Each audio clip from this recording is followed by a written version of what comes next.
Okay, so today we're tackling a wellness trend that you've probably seen blowing up all over your social media feeds. The Parasite Cleanse. People are claiming it's the key to everything from better energy to glowing skin.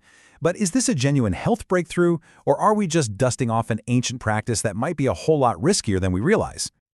I know, it sounds a little wild, doesn't it? But believe it or not, this is a real piece of advice from some of the biggest parasite cleanse protocols out there. The theory goes that parasites get more active during a full moon, which makes it the perfect time to go on the attack. And trust me, that's just the tip of the iceberg when it comes to the claims we're going to look into today. So what exactly is a modern parasite cleanse? Well, at its core, it's a super strict routine involving diet and a bunch of herbal supplements, all designed to, kill unwanted parasites in your gut. And people are really drawn to this, maybe because they want to feel more in control of their health, or they're just fed up with not getting answers for nagging issues like fatigue or skin problems.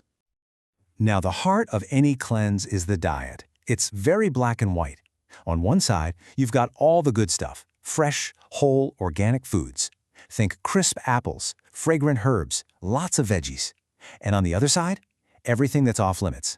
We're talking processed sweets, sugary sodas, all that industrial stuff. The philosophy is pretty simple, really. Feed your body, but starve the bugs. And here's how that philosophy breaks down. The do list is all about boosting your microbiome. That's the huge community of good bacteria living in your gut, with things like bitter greens and organic veggies. The don't list? That's about cutting off the food supply for the bad guys by ditching sugar and processed junk.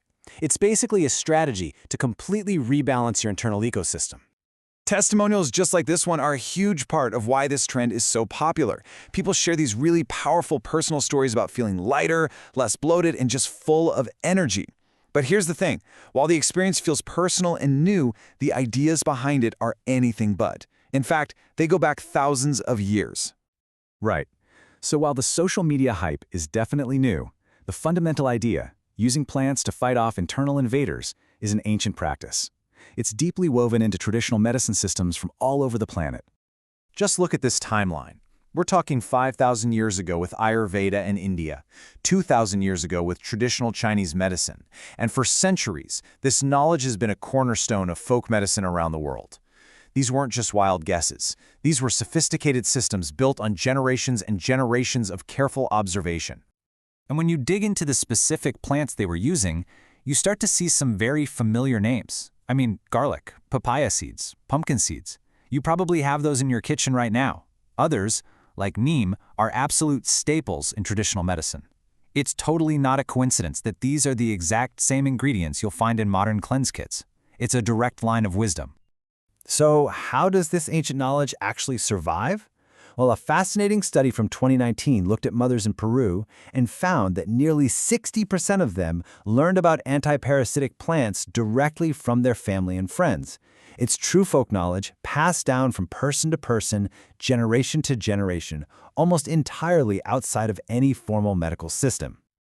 And that brings us from ancient history right into the modern lab. You've got thousands of years of stories and anecdotal evidence. So now, scientists are starting to ask a pretty straightforward question. Do these traditional remedies actually work? It's time to put these plants under the microscope. Let's kick things off with a really popular one, papaya seeds. They're recommended in both old-school traditions and trendy new protocols. People have sworn by them for centuries. But does the science actually back it up? Well, this is pretty compelling. One study found that a simple mix of papaya seeds and honey cleared parasites from the stool in more than 3/4 of the people they tested. That's a pretty clear-cut case of modern research saying, hey, maybe those traditional healers were onto something after all. All right, next up, clove and cinnamon. Way more than just spices for your holiday baking. These are powerhouses in traditional medicine. So researchers put their extracts to the test in a lab against some common bacterial troublemakers. Now, the results here are super interesting because it's not a simple yes or no. The extract totally worked against E. coli and Staph aureus, but it did nothing to Salmonella. This really shows that these natural compounds can be highly specific. They target some bugs, but not others. It's not some magic cure-all, but it definitely has targeted power. And this is where science can take it one step further. We can actually isolate the exact active compounds that are doing all the heavy lifting, eugenol in cloves and cinnamaldehyde in cinnamon. But, and this is a really big but, if these chemicals are that potent, what else are they doing inside our bodies? And that leads us to a crucial point in this whole story. We've seen that these plants have a long history, and they contain some seriously powerful compounds. But that very power, well, it can be a double-edged sword.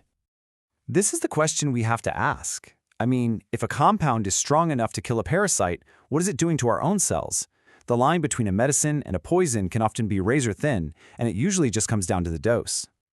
So let's take a look at wormwood. It's a star ingredient in tons of commercial cleanse formulas, and it's one of the most famous anti-parasitic herbs in history, known for being incredibly bitter and incredibly potent. Okay, this slide is, well, it's stark. A Cuban study used a standard lab method, testing plant extracts on brine shrimp larvae to screen for toxicity. And just look at the result for wormwood. Its lethal concentration was so low that in this model it was classified as extremely toxic. In fact, it was the single most toxic plant out of all the ones they tested. So here it is, the key takeaway from all this. We absolutely cannot assume that just because something comes from a plant, it's harmless. The very thing that makes wormwood an effective killer is also what makes it potentially dangerous. Natural is not a synonym for safe, especially when you're talking about an unregulated supplement industry where you have no idea about the dose or purity. So where does all this leave us? On one hand, we've got these ancient traditions holding invaluable knowledge. On the other, we have modern science that's revealing both the amazing effects and the potential dangers. The real future, it seems, lies in bridging these two worlds together. This quote from a medical publication really nails the modern view. Phytotherapy, which is just the scientific term for using plant-based medicines, is a genuinely promising field. And with a growing crisis of resistance to our synthetic drugs, looking back to nature for new answers is more critical than ever. So let's just quickly recap the main points. First, ancient traditions hold a real treasure trove of wisdom. Second, modern science is actually starting to prove that some of these plants have powerful, real effects. Third, that power is a double-edged sword. Potency and toxicity can go hand in hand.